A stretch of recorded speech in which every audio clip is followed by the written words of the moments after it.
Hello, listeners, and welcome back to another episode of Take the Leap. I am your host, Colleen Biggs.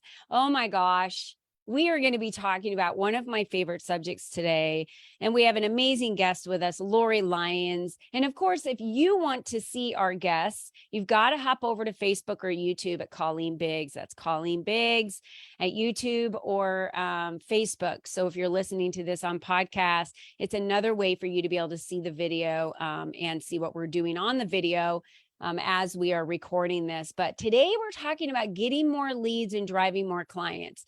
It's the number one thing in business. All of us are in sales and marketing. So Lori Lyons is here with us today. We're going to be talking all about that and diving in deep on how you can drive more leads and get more clients. But before we do that, I want to thank our sponsor today, Turning Leaves Recovery, life and wellness coaching. Addictions, negative attachments, and habits that hold us hostage are all seated in a pressure to perform and a reliance on something outside of ourselves to provide peace, joy, comfort, relief, value, validity, and worthiness. Trisha Peridot is the owner and creator of Turning Leaves Recovery, Life and Wellness Coaching, and her passion is to make life better for people seeking life recovery, equipping them with the right life skills, and helping them set the right aspirations so they can live life and live it freely in one amazing personal journey. Trisha's combined her journey with addictions that span for more than 30 years of her life with her 25 plus year recovery journey and in-depth degree studies to create an intimate, interactive experience designed to be focused on life going forward, transforming emotional intelligence, expanding your consciousness, and generating a healthy lifestyle for any recovery journey without creating overwhelm. So be sure to visit her coaching courses, bundled programs, and more at turningleavesrecovery.com. Her information is below, so please feel free to reach out to her. And thank you, Trisha Peridot with Turning Leaves Recovery, for being the sponsor of today's show. All right, let's talk about Lori. She is the CEO of Igniting Your Business, a marketing strategist and coach that shows entrepreneurs how to get more leads, more clients, and make more money with a magnetic digital and website presence.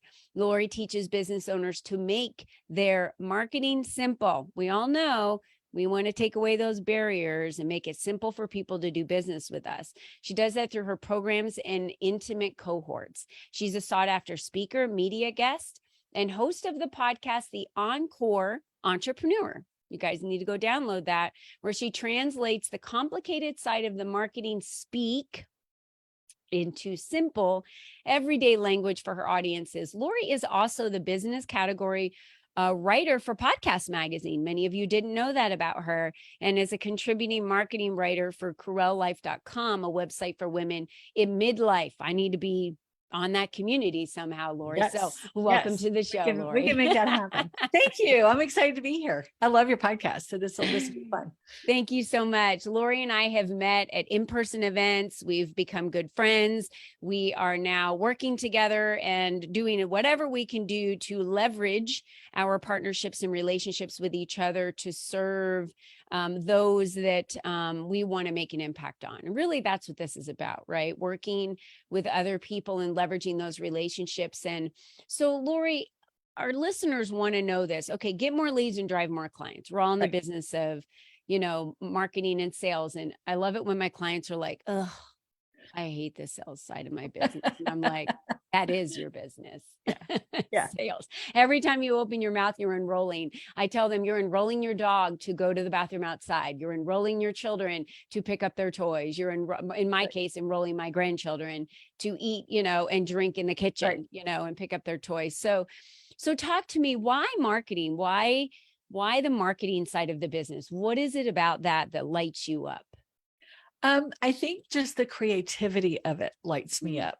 And I was thinking to myself, and I'm going to say this when you were talking about sales. If you look around, look at everything in your immediate visual sphere or in your world, everything in this world is sold. That's right. The Kleenex is sold. The pens are sold. Somebody sells the little umbrellas that go into beach drinks. So if you're afraid of selling, then get over it. But the difference in marketing and sales is marketing is bringing the clients, which we're going to talk about today. And then the sales is actually presenting your services to them. That's So right. how did I get into it? I kind of fell into it. And it all of a sudden, all of my training and everything that I'd done is like, oh, this is marketing.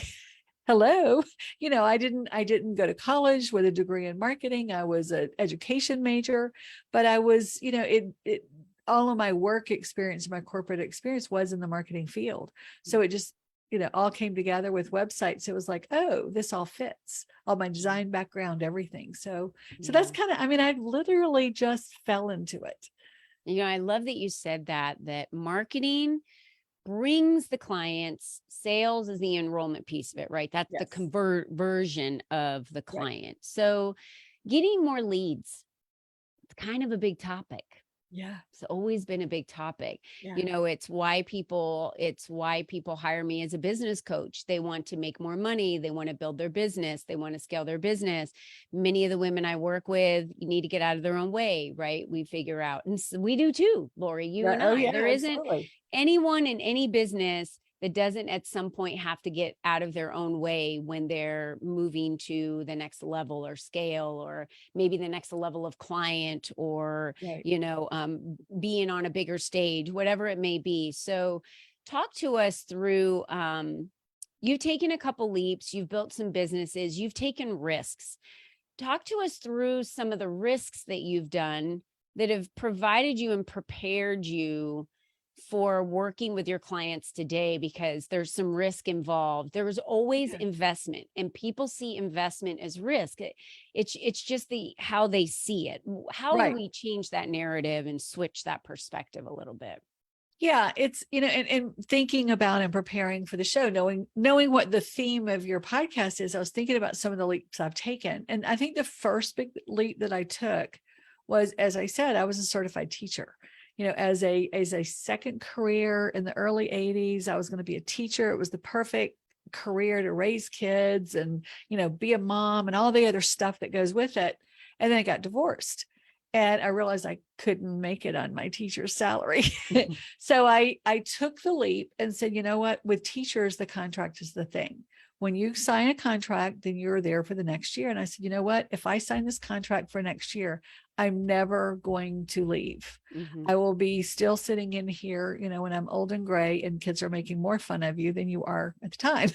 So I just decided, I took the leap and didn't sign my contract, which meant that I had to get a job. So, did that. And those paths of those jobs led to my next leap, which was, I had been working I got married and remarried, moved to New Jersey, worked for a company. And I discovered, the more I thought about it, I thought, it was a small business, this partnership, he's getting 50% of my profits, and all he's doing is handling my receivables. Well, I can do that. This was in the day when things were on carbon paper and we were typing invoices, but I had a big 286 computer on my desk that was, the size of my desk, and I was doing my own stuff. So the next leap I took was said, I'm going to do this on my own. I left and started my own business.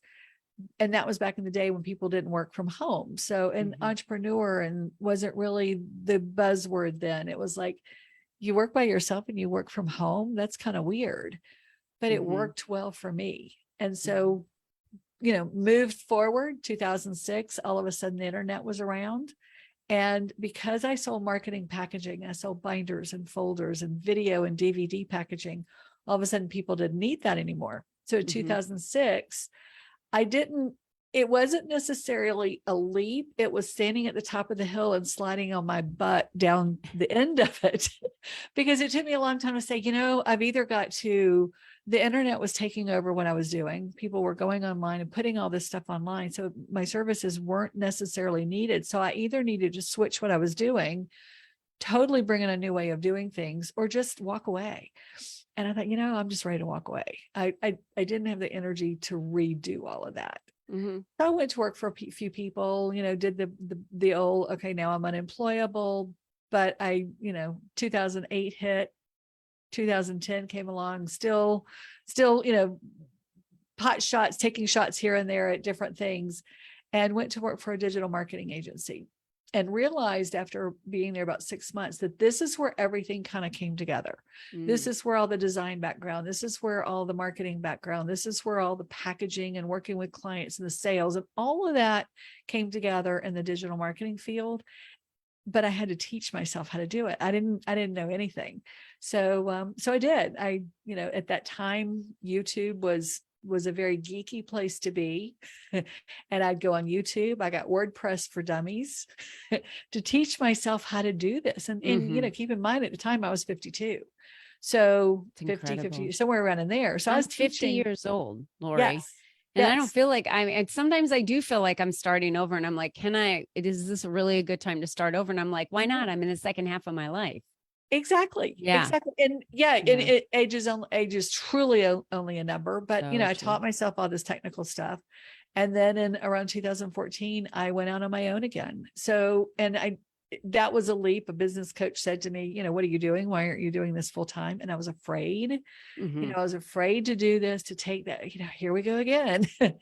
But I did, and I haven't looked back. So, and then it becomes a matter of, why didn't I do this sooner? What was I thinking? So, do you think that I'm going to say that I believe that there's a lot of fear, the false evidence appearing real, right? But it's so real to people, in why they don't get more leads and drive more clients. And then when they do get more leads and drive more clients, why aren't they closing the deal? Why aren't they enrolling them? And I do believe we get in our own way and don't believe. I talked to someone yesterday in a mini coaching session, and they said to me, she said out loud, not realizing what she said in a sentence, I question myself, can I really get them those results? Yeah. And I said to myself, well, how did it become your responsibility to get them those results? Because are you a partner in their business? Are you taking the actions? Are you the one that's going to do the phone calls and close them on the, or are you giving them the tools, the resources, the guidance, hold them accountable, and you're coaching them through it? Right. Which one are you? And she said, oh, no, I'm not their partner. I'm coaching them through it. I said, so then how can you be held accountable for those end results? And essentially we can't. But if we think we're responsible for what that person does, that's like being responsible for our children once we've raised them. If they break the law or get a driving ticket, it's not our responsibility that they got that. We already raised them and taught them, here's the consequences of the law if you speed. Right. But if they get a ticket, it's not our fault. Yeah. And, and I see this a lot of time with my website business, because, all of a sudden people will disappear, and then it becomes like, well, why didn't you remind me of stuff? Or why didn't you do this? I'm like, last time I looked, you were a big girl. Yeah. You were a business owner. Yeah. And this was the date that we said that we're going to be due. So you're not on payroll for a job. You're a business owner, right? So first of all, I think there's a take responsibility. And what you just explained to us, Lori, throughout your life was you took responsibility when things weren't going the way you wanted them to go. When you needed to make pivots and change different paths and careers, you did that without hesitation, because you knew I had to do it. I need to do something different. If I continue down this road, this isn't going to work out for me. So that's number one, right? So it's taking action on changing the path in your business, taking action on, if I've heard so many people say, well, I don't like my website, I don't want to send anyone to it. By the way, that was me. I had just had someone build it really fast. And, and I hate to say this, but it was a gentleman that someone referred me to. And I knew it. When he started. I was like, he's just not getting my vision. He's building it like a guy. He's not building it like, the way I want it.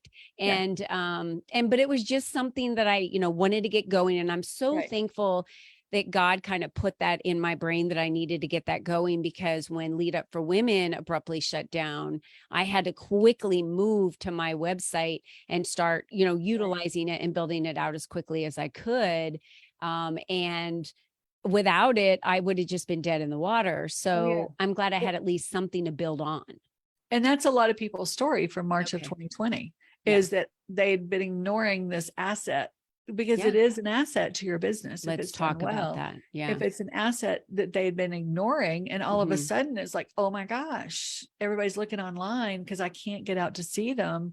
What am I going to do now? So, Yeah. and that's probably a whole nother podcast that we can talk about. Okay.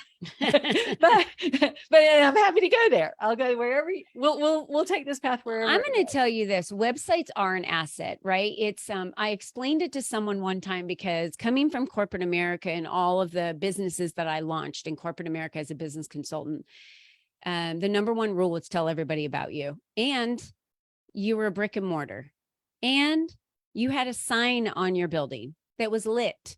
Okay. Let's just picture that building with no sign. Right. Let's just say you have nothing in the windows. What are the odds that someone's going to stop on by and just come in and say, what kind of business are you? Yeah. We Right. advertise our brick and mortar with signs. That's Yeah. how I see websites, right? Like you're Right. advertising yourself online. And then with that, you've got to do SEO so people can find you. SEO is like the lit sign, right? And then your brick and mortar store to me is like the website. It's just kind of how I see the marketplace. But talk to us about why the asset of a website is so important in getting leads. Yeah, well, let's take that visual a little bit further. You know, Okay, good. if you drive by the store and there's cobwebs in the window and the curtains are torn and and maybe they're faded, then that's the way your website, if you haven't looked at your website in a while, that's what it could be. But I'm a little bit different with a lot of different website people, because I don't think that if you're a starting business that you have to have a website the way we think of it initially. I just want you to have a simple one-page website, get yourself a presence that you can expand and grow, because your business is going to change as your business changes and evolves and grows. It's like, as you grow up, you need different size shoes, and, maybe your style of shoes changes. Your closet gets bigger. Exactly. Exactly. So you want your website to be able to expand to that. Yes. So take your pressure off of yourself. We'll go back to the get more clients in a second, but that's the priority. Get clients, get paid, get people in, start telling people what you do, how you serve them, how you help them, and then worry about adding more to the site. But get something up that's going to talk about the problem you solve. Yeah. But it's also another visual is as you grow and as you expand, websites, number one, you're not printing 100,000 of them. So they can be changed and modified as you need to. But the second thing is this visual of, this little, picture this damp, dark basement with an old wooden desk. And you've got the little person leaning over the desk, and they're just working away and working away and working away. And they do that 24/7. You don't have to feed them. They don't have to take breaks. They don't have to go to the bathroom. That's what your website is. Yeah. It's that little person that can work away for you. So once you do that, it's your virtual salesperson. So there are a lot of reasons to do it.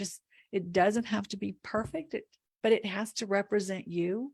It has to represent, like you said, you want it to be your vision, because if you're a gregarious, outgoing, colorful person, you don't want a dull website, because that's not you. Yeah.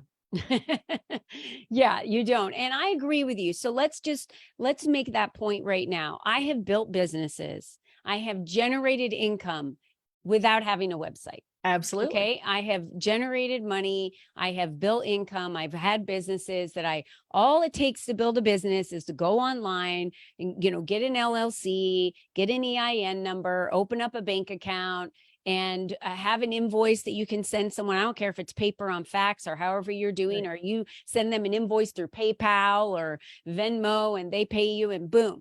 Right now you've got some money that you've generated for a service or a product that you're selling or offering, and that can pay for your website, right? Absolutely. To generate a one-page website. You could even do Pinterest and have your business on Pinterest and send people there and say, here's all of my products and goods in one place, right? It doesn't cost anything to do that. So I'm glad that we're talking about this, because I always feel like, anytime anyone comes to your website, capture their information, right? Capture them when you're there. What can you give them? What can you give them as what we call a lead gen, right? Do you work with your clients on that, Lori? Absolutely. And I've gotten to the point as the business has grown and matured, and as the need for lead magnets or lead gens has become a necessity. We don't build a website without them anymore. So we work with our clients on saying, all right, this would be a good lead gen for you. And, I have a client that we just had the discussion yesterday because her philosophy of her business, she wanted to be very mindful and very emotional and very, this is what this does. Well, it wasn't a lead magnet that was resonating with people. People weren't asking for it. So instead, she owns a cleaning company. We're switching over to something that every time I see on Pinterest, I will grab, which was your cleaning chart. What do I need to do every day to keep my house clean? What do I need to do every month? And there's a bazillion of them out there, but her customers weren't getting them from other places. So we're going to, we're working on re-switching that up and putting that there because see if that works. Because just like marketing, it was marketers that invented A/B testing. Because we don't have the magic ball to know what works. It's our ideal clients that tell us what works. So we play around with it until we find something that works and tweak it and do all the good stuff. What are some other ideas that you have on how companies can drive leads? I work with a lot of solopreneurs in the Leap community. The women that are there for visibility, right? They want to be able to be on these platforms like you are today. They want to be able to be visible, be heard, be seen. That's the number one rule, right? You got to tell everyone about you, just like I said, in business. So that's one of the ways they can tell everyone about them. So they utilize the Leap community to drive more leads, to get more clients because people are seeing them. So getting out there, you yourself being visible, whether it be networking, whether you're doing blogs on other people's websites, because now they're backlinks linking to your website. And Google's crawling those. I have my lead gen as a list. Here's 7 quick ways for you to get visible. Do these 7 things right now in your business if you're not doing them. And it tells you how to take action and there's links and get on other people's podcasts, whatever it is, just start here. It's how I built my business. So start here. And then, but driving more clients seems to be the number one issue for everyone.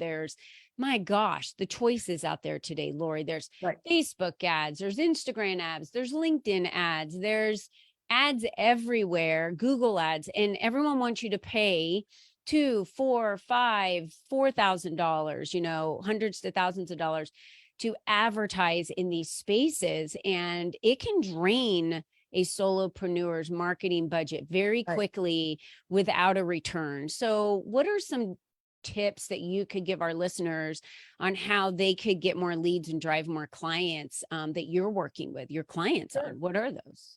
Sure. One of the first things we do, and I'm going to go here because it's marketing 101 and most people don't do it well enough or deep enough. Identify your ideal client. And I'm not talking about saying I work with women that are 40 years old that blah, blah, blah, blah. I'm talking about really get to know who they are. I had a private client last week that we were working on. She started working with me and that's the first thing that we did. And because she was struggling with getting clients and the same thing, getting known, getting out there. And we discovered by her really getting deep into her ideal client is that what the product that she offered helped with stress relief.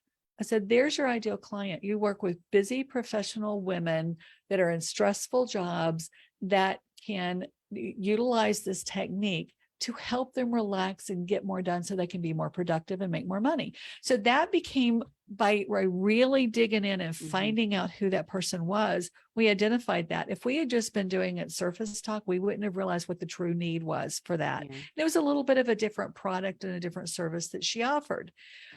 The other thing that I discovered about that, and it may be out there. I haven't found it. I've been doing some research to see if anybody's made this connection with this yet. So this is the first. I'm announcing this here. Yes, we love to be the first. But it was kind of like well, that's a duh. When I kind of started thinking about it, is that another reason is to really hone in and identify who it is it activates the reticular activating system. It activates that.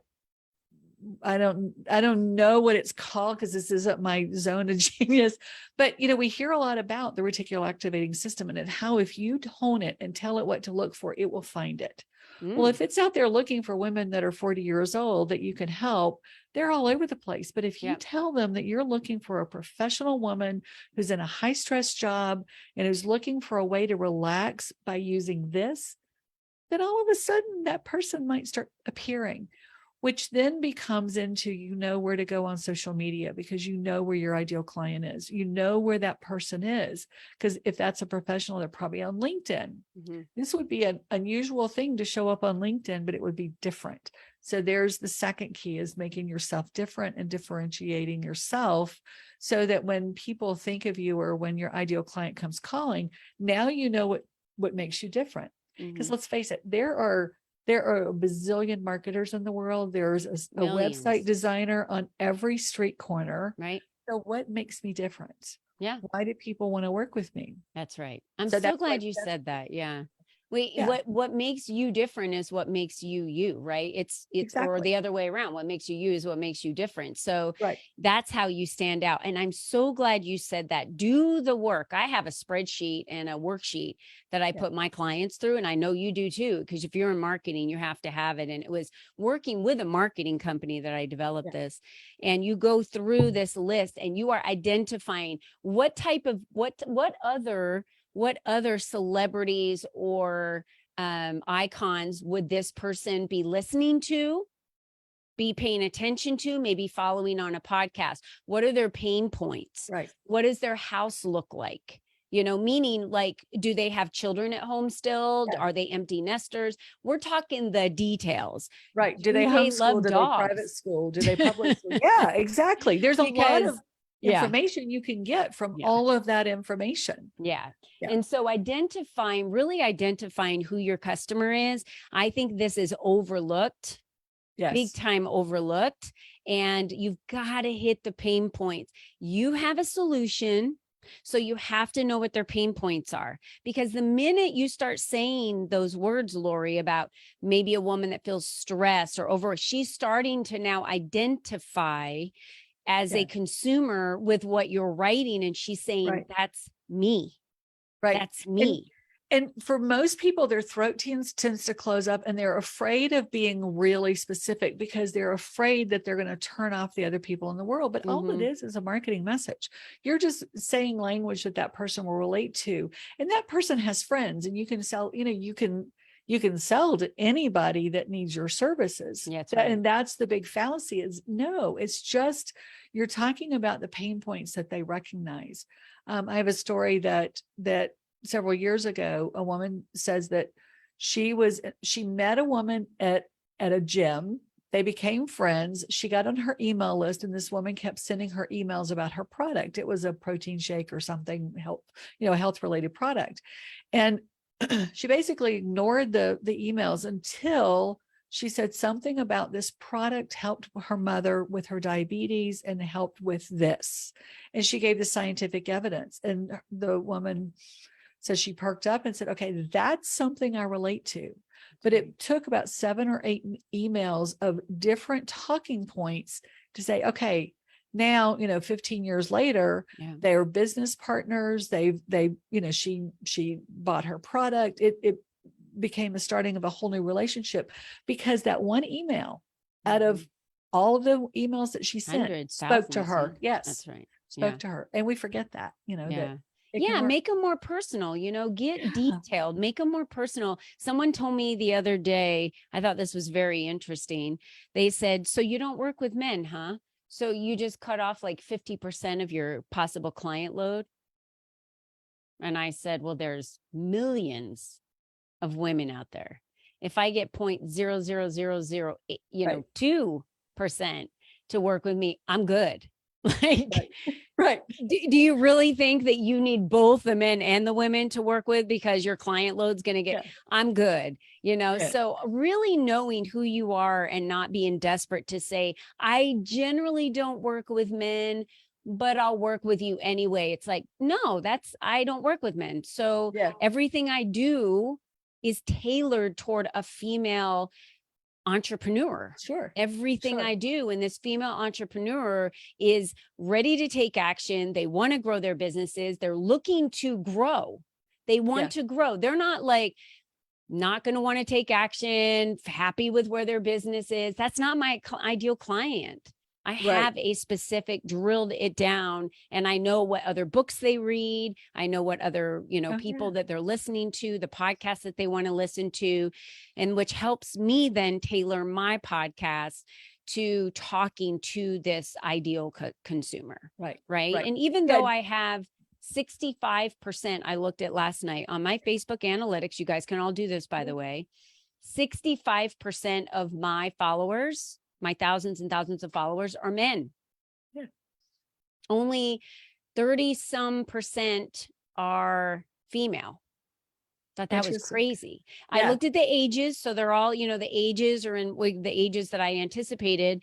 And a big portion of them are out of the country. I'm like, what the heck? Where are these people coming from, and it's just, you've got to look at your analytics. You've got to look at who is following you, who is listening, who is watching. You can do this on Facebook. You can do that. So what does that tell you right there? If most of them are out of the country and most of them are men, are my ideal clients on my Facebook? I would say probably not. If I look at my analytics of who's following me and what's happening. So when I look at my LinkedIn and I go through all of my thousands and thousands of people that are following me and connected with me, the majority of them are females. Yeah. Entrepreneurs, women in leadership positions. Right. That is my ideal demographic. Right. And that tells you where to put your ad spend. It tells you where to do all of this. And it was interesting because I went back and refreshed some information to give to this client that I was working with, because we were talking about social media, and I pulled it up and I hadn't updated it in a couple of years. And it's like, yeah, it'll probably be okay. And I thought, well, let me just check a couple of them. So I checked Facebook, and a couple of years ago, the largest audience on Facebook was 55 to 65-year-old women. Today, 2 years later, it's 24-year-olds to 35-year-olds, which surprised the heck out of me. Because we thought that was Instagram. Exactly.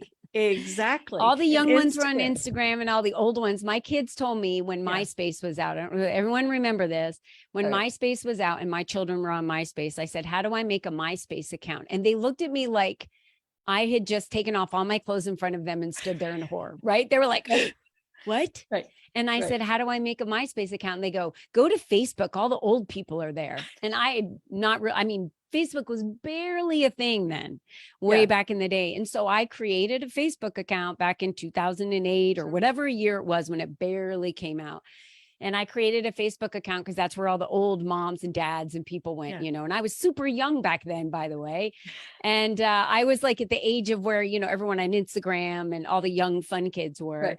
And so I created a Facebook account, and then all of a sudden all my kids came over to Facebook, and I said, get out of here. This is for the old people, when MySpace went to, went away. And it's just so interesting to look at the evolution. I think that's the other point as we're closing out we need to make. You talked about if you've got to have visibility. So a one pager and a lead gen sitting on that one pager, something that your vision talks to your clients, start there. And then you talked about making sure, these are the first two steps, making sure you know who your ideal client is. So step one is know who your ideal client is.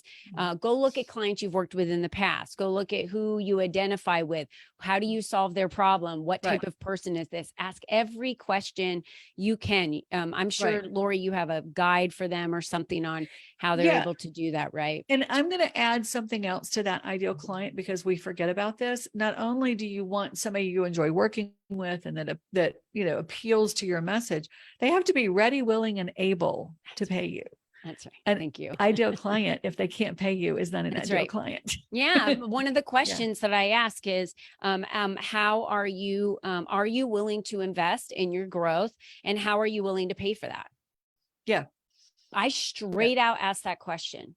And I don't know why everyone is afraid to ask that question. You're a business. Amazon is not going to say, hey, Colleen, would you like to pay for this item, or are you going to try and get it for free today? Right. No, here's the price. If you don't like it, go buy another product. So it's not that I'm being cutthroat or mean, but I also want people to understand that you're going to find experts at every level. Lori's prices are going to look different than another website designer or another marketing strategist or another, business coach. They're all going to look different. And I will tell you this, client just came to me the other day, said they paid someone to do something. They completely messed up the back end of their keep. They started working with a referral of mine. She's more expensive than the other one. And this friend of mine was saying, well, she's more expensive. And the keep trainer said, well, look at what you got when you paid him. Exactly. It's all screwed up and now I have to fix everything. Exactly. So you get what you pay for. And I do believe, honestly, I hate to say this, there are a lot of people out there that are taking advantage of people and overcharging, and you're not getting what you were promised and delivered. And it's just horrible that anyone exists that way in business and aren't honest. I really, it's saddening to me when women come to me and say, I paid $10,000 to be in this program. They promised me all these things, and 3 months in, we didn't get any of it, and they ignored me, and no one would talk to me, or blah, blah, blah. And I hate to see that, because Lori, you and I were over deliverers. I mean, we're going to give them the highest quality possible, because our goal is for you to succeed. That's our goal, right? Yeah. So tell everyone how they find you. Sure. I know you have an offer for them today. You guys, this is just, you want to connect with Lori. You want to connect with Lori because she's been doing this for years. You just heard her say she started back in marketing. Was it 2006? 2008, did you say? Actually, it was more like 1980 something. 1980, okay. Oh, that's right. You became Blockbuster. That's right. I was going to say that you became Blockbuster because you were doing the old DVDs and the pamphlets and the packages and all the old things that our dads, had packages of for sales and all of that they would buy. And just like Blockbuster, because they didn't evolve, Netflix, Redbox, they all took over, and all the Blockbusters went away. And you had decided, this is archaic. This is old. This is not, I've got to reinvent myself moving into the future and do digital marketing a different way than you were doing it back in the day. Can't do it that way. We don't fax forms. I have literally had someone today, when I wanted to cancel something, said, fill this out and fax it. And I said, don't even have a fax machine. Don't know where to find a fax machine anymore. You've got to be kidding me. You've got to be kidding me. Yeah. Fill it out like with a pen and a paper and then fax it somewhere. No, I don't even snap a picture of it and text it to you. Yeah. Crazy. Yes. So tell us, Lori, how do we connect with you? How do we get in touch with you? What do you have for our audience today? Yeah, I'm going to make, because my gift, when you go get my gift, it's also got all the links to where you can connect with me. And I know that they'll be in the show notes and all that kind of stuff. But my gift for you is the top 10 messy marketing mistakes that business owners make. So, and it talks a little bit, kind of encapsulates plus more of all we've talked about today. Give us just one little one. Tell me one. Spending too much time on social media, because social media is your soundbite. Your website is the full story. So that's one of them when we talk about that. Yes. Yeah. So it's HTTP messymarketing.com, and that'll take you right to my website. You can download the mistakes there, and you can get all the goodies underneath there. And you guys, it's free stuff. I tell everyone it's free. So get out there and get the free guide. I have guides sitting all over here in front of me. I got one, was given one the other day right here in front of me that says, are you boring your audience on LinkedIn? That's a great title. It is, you boring your clients. And it literally is 5 check marks about state the thing that everyone else is too afraid to say to themselves is one of them. State the thing. So it's like 5 really fast things on what you can do on your LinkedIn. So I printed it off, downloaded it, printed it off, have it right here at my desk. And it's like, well, the next time I do a LinkedIn, I'm going to make sure I'm looking at these to say, am I sharing something fun?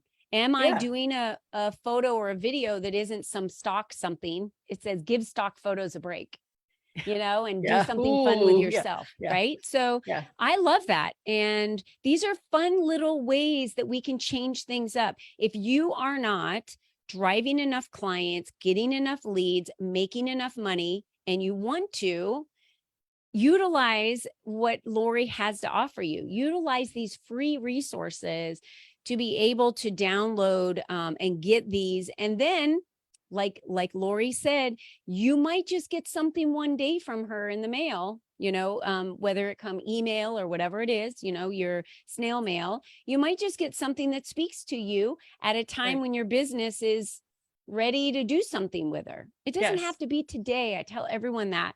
It doesn't have to be today. Sometimes you think no one's crickets out there, right? Is anyone even looking at anything I post or reading any of my emails till I hit a chord and it's overwhelming how many clicks you get.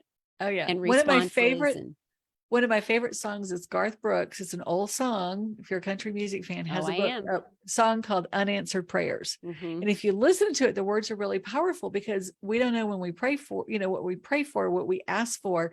Maybe it's not the right thing for us. So maybe that, you're asking for the right thing and you just have to be patient and wait. Or if not, then we've just gone on to now podcast number 4, I think. Right. We could do several different podcasts on this, but I hope you all got something out of the leads, the generating the leads, how to get your ideal client. We talked about a few powerful things. She's got a free, great giveaway on all the messy mistakes that you guys are making in marketing. And let me tell you this, it will probably shave off 30 minutes to an hour of your week if you probably are making these messy mistakes, at least. I'm just going to say at least. If not more. Yeah. And then number one, I swear everyone always says, I am too busy. I can't add another thing. So I always say, let's analyze what you're busy doing, because I bet I could take about 4 hours off of what you're doing that's not producing anything that you could get rid of or hand off to someone else easily. Right. Easily. Oh yeah. So our responsibilities as the CEOs of our business are to be the vision. When you work in corporate America and a CEO of a Fortune 500 company or 25,000 employees isn't standing next to your desk telling you how to change that email up that you're sending out to a client, right? I doubt it.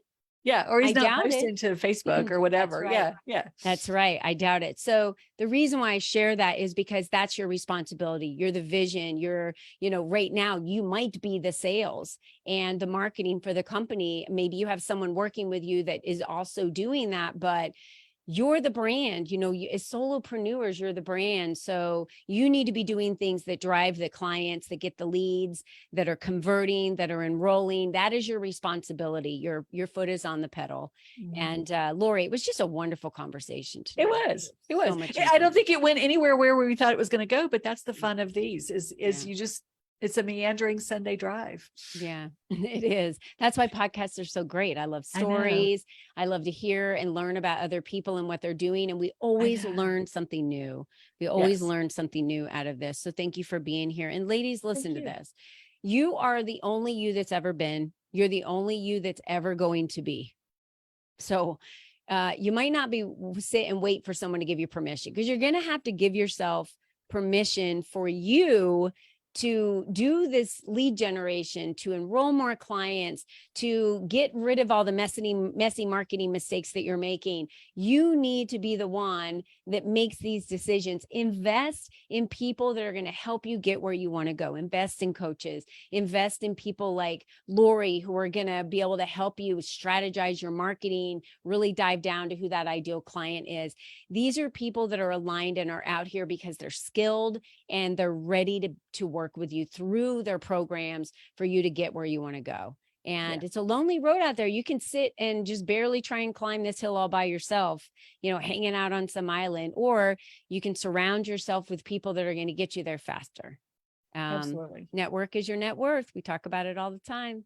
All right, ladies and gentlemen, we've got gentlemen out there listening to us too. Thank you so much for joining us today. Lori, thank you so much for being our guest. We want to thank Trisha Peridot with Turning Leaves Recovery for being our sponsor today. And until next time, everyone, be you and be strong. Take care. Bye-bye for now.